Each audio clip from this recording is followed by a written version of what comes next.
मत तो मैं तो अपने गुरु के पास भी गई, चलो गुरु जी का दर्शन कर लेते, जब किसी कार्य से एक पंथ दो काज हो जाते हैं, चलो गुरु जी का भी दर्शन कर लेते हैं। तो मत मेहता गुरु हरिदास जी की शरण में गए। जो गुरु हरिदास जी थे वो राधा वल्लभ संप्रदाय के थे और सखी भाव से वह बाके बिहारी की सेवा किया करते थे। बड़े प्रेम से भगवान कृष्ण की भक्ति करते थे। सखी भाव के द्वारा उनकी प्रेम लक्षणा भक्ति थी, बड़े प्रेम से सेवा किया करते थे। देवचंद्र जी महाराज ने उनका सत्संग ग्रहण किया, उनकी शरण में रहे। प्रातःकाल 3 बजे उठ जाना, 3 बजे उठ करके वो कैसे बाके बिहारी की सेवा करते सब उन्होंने देखा। उस सत्संग से प्रभाव से उनकी आत्मा में पवित्रता आई, शुद्धता आई, क्योंकि सत्संग से ही हमारे अंदर का ज्ञान अंधकार और कलमशता दूर होती है, हमारे अंदर का अंतःकरण पवित्र बन जाता है। 3 महीना जब बीत गया, देवचंद्र जी महाराज इसके पास में है, भक्त मेहता गुरु जी के पास गए और गुरु अपने कार्य व्यापार में लगे हुए हैं। देवचंद्र जी उनके पास रहे। अब जाने का समय आ गया, घर पे वापस उमर को का बेटा चलो वापस चलते, कार्य निमट गए। तो कहते हैं कि मेरे पैर नहीं चलते हैं पिताजी घर की तरफ, घर जाने के लिए मेरे पैर चलने को तैयार नहीं है। क्यों? क्योंकि उनका मन कहाँ लगा था? मन हरहीना सो हरिदासा, माने मेरा मन हरिदास जी ने हरण कर लिया है। तो मेरा मन जब चलने नहीं रहा है तो पैर से मतलब है कि उनका मन जाने के लिए तैयार नहीं था। तो जब मन होता है तो शरीर भी काम करता है, जब मन नहीं होता तो शरीर भी काम नहीं करता। मोहन हर लीना हरिदासा, तो हरिदास जी ने मेरा मन हरण कर लिया है और इसलिए मैं अपनी माता के पास नहीं जा सकता हूँ। देवचंद्र जी बोले, पिताजी समझ गए कि इसको तो संग मिलने से बहुत ज्यादा भक्ति करन लग गया। मत तो मेहता ने गुरु जी को समझाया, गुरु जी इसकी माता को पता चलेगा तो बेचारी बहुत परेशान होगी, इसलिए आप इनको भी शीघ्र हमारे साथ भेज दीजिए। हरिदास जी बोले, बेटा अभी तो पिताजी के साथ में चले जाओ, लेकिन बाद में फिर दर्शन करने के लिए आना। किसी तरह समझा बुझा करके देवचंद्र जी को कहाँ भेज दिया? घर वापस भेज दिया। और कल आपने सुना कि बारात आ रही थी किसकी? राजा के लड़के का विवाह था। तो विवाह करने के लिए बारात जाती है, लेकिन पहले लड़का नहीं जाता था, राजकुमार को नहीं भेजा जाता था, उसकी तलवार से फेरे हो जाते थे। डर होता था कि लड़के को खत्म न कर दे रास्ते में, तलवार के साथ विवाह हो जाता था। तो मंत्री जो थे वहां की वजीर तलवार लेकर के विवाह करने के लिए जा रहे थे। देवचंद्र जी ने सब बातें की। तो कल देवचंद्र जी महाराज उन सिपाहियों की पीछा करते करते जब चल देते हैं तो रास्ते में किसका दर्शन हुआ था? किसका दर्शन हुआ रास्ते में? सिपाही वेश का। सिपाही कल आपने सुन किया, किसका दर्शन हुआ? सिपाही का वेश। और सिपाही के वेश में कौन थे? साक्षात रजी महाराज थे सिपाही के वेश में। और क्या कहते हैं? बंदी खाए राख की करेगा गुलाम, मारने से तो बचाया अब क्या करावे काम। अवश्य ही मुझे बंदी खाने अपना नौकर बनाकर के अपने पास रखेंगे और मुझसे कुछ ना कुछ काम कराएंगे, ऐसा उनके मन में आया। और लाकर के वही छोड़ दिया जहाँ पर अभी तंबू और डंडा ही गाड़ रहे थे। प्रातःकाल निकलने वाला था, दिन निकलने वाला था। जब दिन निकलने वाला है तो अभी डंडा ही गाड़ रहे थे सभी जितने भी बारात वाले थे सिपाही लोग। तो इधर देवचंद्र जी महाराज राजी महाराज के साथ पहुंच गए। कहा? उनके निकट अपनी पिछोड़ी उनकी कमर से चढ़ा ली देवचंद्र जी की और उनकी बैठी देवचंद्र जी महाराज को सौंप दी। कलो देवचंद्र अपना सामान और मेरा सामान वापस दे दो। सामान लेकर के अपना और सामने से इशारा किया कि देखो यही है लोग जिनका पीछा करते तो मार रहे थे। देवचंद्र जी बोले, हाँ यही लोग हैं। और जैसे इधर से दृष्टि हटा करके उधर दृष्टि की जहाँ पर वे लोग अभी तंबू गाड़ रहे थे। देवचंद्र जी बड़ी खुश कि हाँ तो वही लोग हैं। और जैसे उधर से दृष्टि हटाई वहां से राजी महाराज श्री कृष्ण क्या हो गए, अंतर ध्यान अंतर ध्यान हो गए, गायब हो जाते वहां से। और जैसे अपनी तरफ देखा तो क्या देखते आगे, जो पूरी रात मेरे साथ था, जिसने मुझे रास्ता दिखाया, जिसने मुझे इस बारात तक पहुंचाया, मैं कोई साधारण व्यक्ति नहीं था, कहाँ चले गए मुझे छोड़ करके।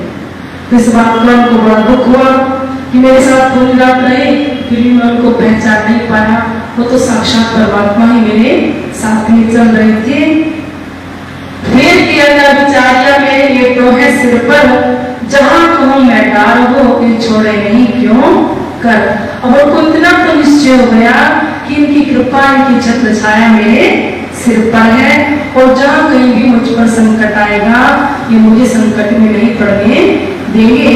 हर जगह हर स्थान पर मुझे संकट से बचा लेंगे। बोलो कृष्ण कन्हैया। हर स्थान से जब जब मेरे ऊपर एक तहकीक हुआ, धनी है मेरे हाजिर, भले अब कहाँ जाएंगे मैं खोज करूं। अभी तो निश्चय हो गया कि धनी जो है मेरे साक्षात मेरे सिर पर है, अब ये मुझे छोड़ के कहाँ जाएंगे। अब तो अवश्य मैं इनको पकड़ लूंगा। जैसे एक बार की बात है, सूरदास जी आंखें नहीं थी, सूरदास जी को एक बार गड्ढे में गिर गए। जब किसी ने उनको नहीं निकाला तो साक्षात भगवान ने आकर के उनको गड्ढे से निकाला, उनको पूछा, भोजन आदि की व्यवस्था की, उनको भोजन खिलाया अपनी आंखों से भगवान कृष्ण ने। भोजन आदि कराने के बाद भी उनकी सुध ली और वापस वहां से चलने लगी। कहा बाबा अब तो आप ठीक हो, मैं जा रहा हूँ। क्या कह रहे हैं, अब तो आप स्वस्थ है, अब मुझे यहाँ से जाना चाहिए। तो क्या कहते हैं, हाथ पकड़ लेते हैं सूरदास जी महाराज। क्या पकड़ लेते हैं, हाथ पकड़ लेते हैं, और हाथ पकड़ के क्या कहते हैं, मैंने निर्बल हूं ना, मुझे आप निर्बल जान करके मेरा हाथ उछाल करके जा रहे हैं, लेकिन अगर वास्तव में आप सबल हैं तो आप मेरे दिल से निकल करके दिखाओ। कर छुड़ाई जाते हो निर्बल जान के मोही, हृदय से जो निकलो तो सबल कहूँ मैं तो ही। सबल माने मेरा हाथ छुड़ा करके जा रहे हो, मुझे निबल जान करके, मेरे पास शक्ति नहीं है, बल नहीं है, इसलिए आप अब तो हाथ छुड़ा के जा रहे हैं, लेकिन मेरे हृदय से निकल जाओगे तब मैं आपको सबल मानूंगा। इसी तरह बेचंद्र जी कह रहे हैं, भले कहाँ आप जाओगे, अब आप मुझे छोड़ के कहाँ जाओगे, अब मैं आपको जहां भी आप कहीं छिपे बैठे हो, मैं आपको खोज ही निकालूंगा। कहीं भी आप हैं, मैं आप पीछे नहीं हटूंगा, क्योंकि आप मेरे सिर पर विराजमान हैं। तब सन्मुख चली साथ को आवत टोकी तीना, कौन है कहाँ आवत नाव दे चंद्रिया इना। अब तो उनके पास पहुंच गए, तो सब तंबू गाड़ रहे थे, डंडे लगा रहे थे, सामियाना लगा रहे थे, बारात पहुंच गई थी, सब अपनी व्यवस्था कर रहे थे, उनके निकट पहुंच गए और आकर क्या आवाज लगाई उनको। सब बोले भाई कौन है, कुछ थोड़ा थोड़ा अंधेरा चंद्रमा था तो थोड़ा प्रकाश हो रहा था कि प्रातः काल दिन निकलने वाला था, और हल्का सा अंधेरा हल्का सा हो जाना था, देवचंद्र जी दिखाई नहीं दिए ठीक से। तब पूछा कि भाई कौन आवाज लगा रहा है, कौन है। तो देवचंद्र जी ने उत्तर दिया, मैं हूँ देवचंद्र। अच्छा, देवचंद्र जी का नाम सुन करके अपने श्रृंगार जो थे ना वजीर के पास उनको ले गए, और ले जाकर के क्या वजीर ने देखकर के बड़ा आश्चर्य हुआ। जो राजा का वजीर हमला करने के लिए आया था तलवार से, उनको देख करके देवचंद्र जी को बड़ा आश्चर्य हुआ। वहां की वजीर जो थे वो कायस्थ जाति के थे। देवचंद्र जी महाराज ने वजीर से तो पूछा था कि मैं भी आपके साथ जाना चाहता हूँ कच्छ देश में, आप मुझे लेकर के चलिए। तो वजीर ने सोचा मत्तु मेहता का पुत्र है, इसका मन नहीं लगता है पढ़ाई लिखाई में, क्योंकि जब कभी हम देख लेते हैं ना कि फला फला व्यक्ति वो सब अपने मिलने वाले का है तो उसकी संभाल करते हैं सब। अगर अपना कोई होता है, उनको मालूम था जो वहाँ के राजा थे, वजीर थे, कि मत्तु मेहता का लड़का है, इसका पूजा पाठ में, भक्ति भजन में ध्यान है, सभी जनता को पता चल गया था और माया में इसका मन नहीं है। जब उन्होंने कहा कि मैं भी आपके साथ में जाना चाहता हूँ, वजीर समझ गए अवश्य इसके मन में कोई लगन है जो हमारे साथ जाना चाहता है। तो उन्होंने क्या कहा, देखो भाई, मना भी नहीं किया और हाँ भी नहीं कहा। जब कोई किसी बात को मना भी नहीं होती और हाँ भी नहीं होती तो क्या होता है, तो क्या कहते, देखो हम तो घोड़े पे जाएंगे, हम लोग तो घोड़े पे जाएंगे, तुम बताओ हमारे साथ कैसे जा सकते हो, तुम्हारे पास भी घोड़ा हो तो चलो, ऐसे बोल दिया। तो ना हाँ कहा ना कहा। लेकिन मतलब पैदल के पास तो बहुत घोड़े थे, बहुत घुड़सवार थे, व्यापार करते थे, गाड़ी थी, लेकिन ऐसे घोड़े और बैलगाड़ी से जाते तो पिताजी को पता चल जाता। अब वहां तो बिना बताए जा रहा था, घोड़ा गाड़ी लेके तो जा नहीं सकते थे। तो सब तब सोचते हैं कि मैं क्यों पूछूं इसको, मैं जाऊं अपने पैरों से, मैं तो अपने पैरों से चल करके जाऊंगा, मुझे इनसे पूछने की आवश्यकता नहीं है। तो इसलिए देवचंद्र जी महाराज ने जब उनसे पूछा तो वजीर ने ना तो हाँ में उत्तर दिया ना ना में। तो वजीर को बड़ा आश्चर्य हुआ कि देवचंद्र जी कैसे पीछे चले आए, हम तो घुड़सवार थे, सब घोड़ों पे चढ़ के आए, अभी पहुंचे, कोई रात्रि में अकेले रेगिस्तानी क्षेत्र है और कैसे हमारे पास पहुंच गए। तो उनसे पूछा, क्यों कर रहा पाई तुम, क्यों पहुंची अस्वार संग। तब जवाब देवचंद्र दिया, हम आए चले जैसे पंग। कहा तुम किस प्रकार आ गए देवचंद्र, हम तो घोड़े पर चढ़कर आए हैं और तुम कैसे हमारे पीछे आ गए। देवचंद्र जी यही बताया कि साक्षात परमात्मा मेरे साथ थे, वो मुझे लेकर के आए, वो बात छिपाई और कहा, हवा की भांति मैं अपने पैरों से चल करके यहाँ पर पहुंच गया हूँ, हवा की भांति में चला आया हूँ, पाँव अपने बल से अपने पाँव पावर पर चल करके आया हूँ। सभी बड़ा जो पाएंगे कहीं खोलो कमर। सभी को बड़ा आश्चर्य हुआ और कहा, देखो भाई, आप जो भी सामान लेकर के आए सुरक्षित रख दीजिए, आपको चिंता करने की जरूरत नहीं है, आप सही स्थान पर पहुंच गए हो। और देखो जाओ, जाकर के अपना शरीर पवित्र करो, क्योंकि प्रातःकाल दिन निकलने वाला था। तो स्नान आदि से निवृत्त होकर के थोड़ी रात से कुछ खाया नहीं था, आओ और जब स्नान आदि से आप पवित्र हो जाइए और उसके बाद में आपको रसोई का सत्कार है आपके लिए। तब उस काय से जाके जो सिरदार थे वजीर, उन्होंने कहा कि आपका रसोई में स्वागत है, चाहो तो सीधा रहो या आओ सीधा, चाहो तो वही भोजन तैयार है, अब हमारे साथ ही बैठ करके भोजन ग्रहण कर लीजिए। अब देवचंद्र जी ने सोचा, मेरे बस की नहीं है, मेरे साथ तो नहीं आया, और भोजन ग्रहण करने के लिए क्या अच्छा नहीं लगेगा। और ये तो सब बारात का खाना बना रही है, बारात का जब खाना बनाता है तो बीड़ी पीता है, कोई कुछ खाता है, कोई करना है, तो कोई बोलता बतियाता है और शुद्ध बोलते रहते हैं, दो बातें करते हैं। तो मुझे तो जो भोग लगाना है, परमात्मा को भोग लगाना है, मैं अपने हाथ से भोग बना करके प्रभु को लगाऊंगा, बिना उनको भोग लगाई नहीं खाऊंगा। और ये सब भोजन बना रहे हैं बारात का भोजन, और बारात में तो ऐसे अशुद्ध भोजन बनता है, तो क्या कहा उन्होंने। तब देवचंद्र जी ने उत्तर दिया कि मैं तो अपने हाथों से बना करके खाता हूँ।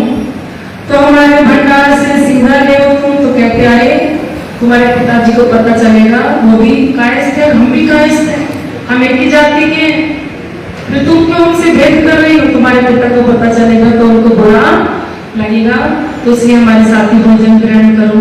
देवचंद्र जी ने कहा, मैं भोजन तो नहीं लूंगा, लेकिन आप मुझे सूखा सामान दे दो और उस सूखे सामान से मैं भोजन बना करके ले लूंगा।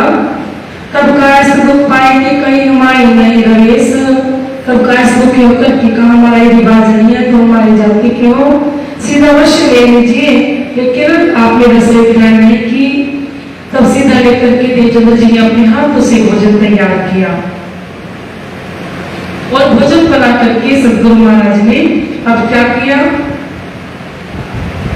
रास्ते में जिस स्वरूप का दर्शन किया था, किसका दर्शन किया था रास्ते में, सिपाही का दर्शन।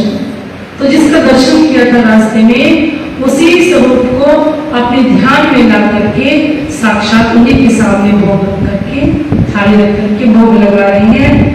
प्रसाद लेके तोड़ रहे, फिर क्यों थे जब उठ के गया चरण हुए तैयार तब। अब प्रसाद लेकर के थोड़ी देर आराम किया और आराम करने के बाद में चल देते हैं।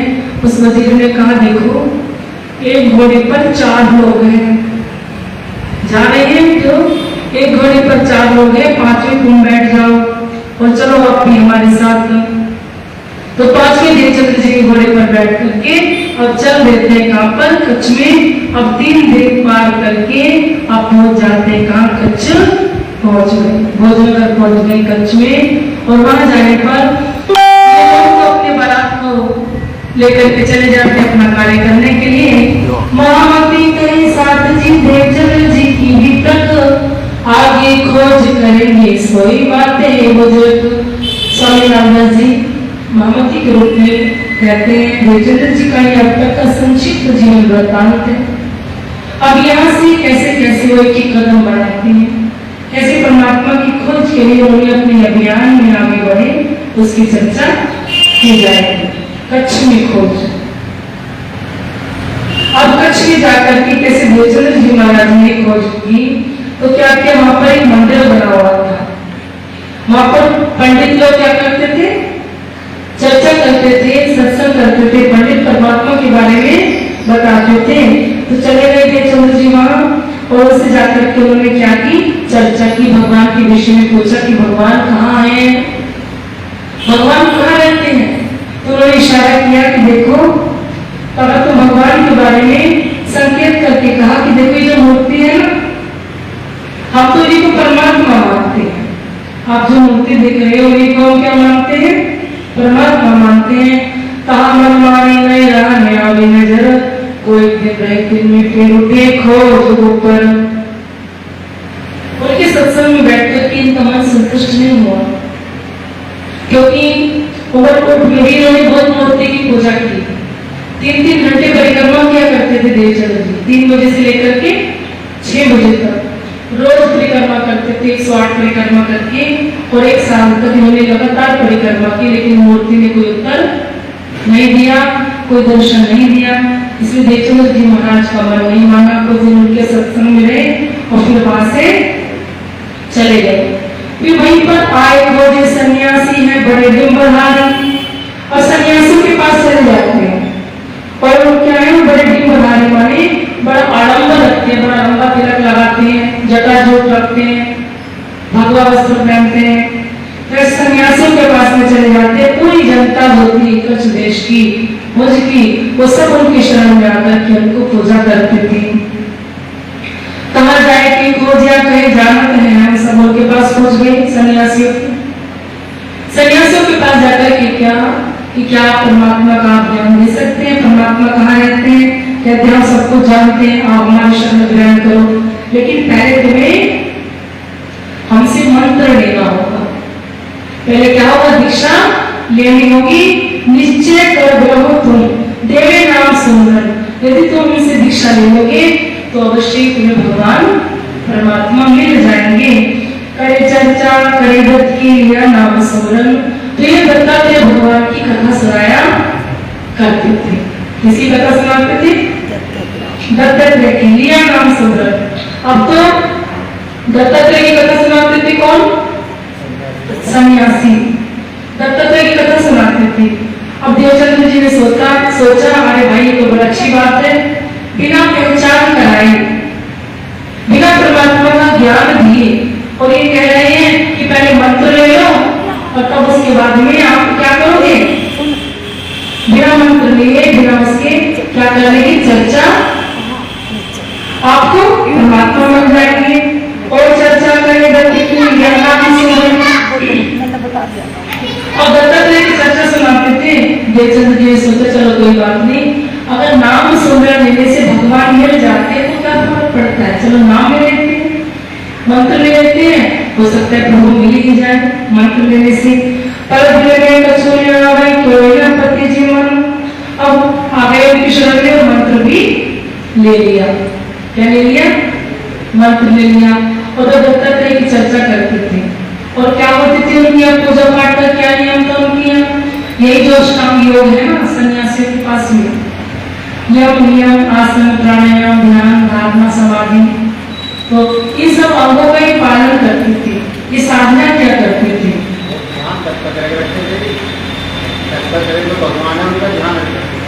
हाँ, दत्तात्रेय जो भगवान थे उन्हीं का ध्यान करते, दत्तात्रेय को ही भगवान मानते थे, उन्हीं की चर्चा उन्हीं की कथा किया करते थे दत्तात्रेय की। और तो दत्तात्रेय की चर्चा किया करते थे। अब इन्होंने अष्टांग योग, तो योग में जिसमें यम में सत्य का पालन, अस्त्य, शौच, अपरिग्रह, संतोष, ईश्वर प्रणिधान, ये सब नियम होते हैं। इन सब नियमों के द्वारा वो अपने जीवन में भक्ति में आगे बढ़ा करते थे। बस अष्टांग योग से ज्यादा ऊपर निराकार तक की भक्ति थी, उससे परे उनका कोई भक्ति नहीं था। तो दत्तात्रेय कौन थे इसके बारे में बताया जाता है। बोलो कृष्ण कन्हैया लाल की, सद्गुरु महाराज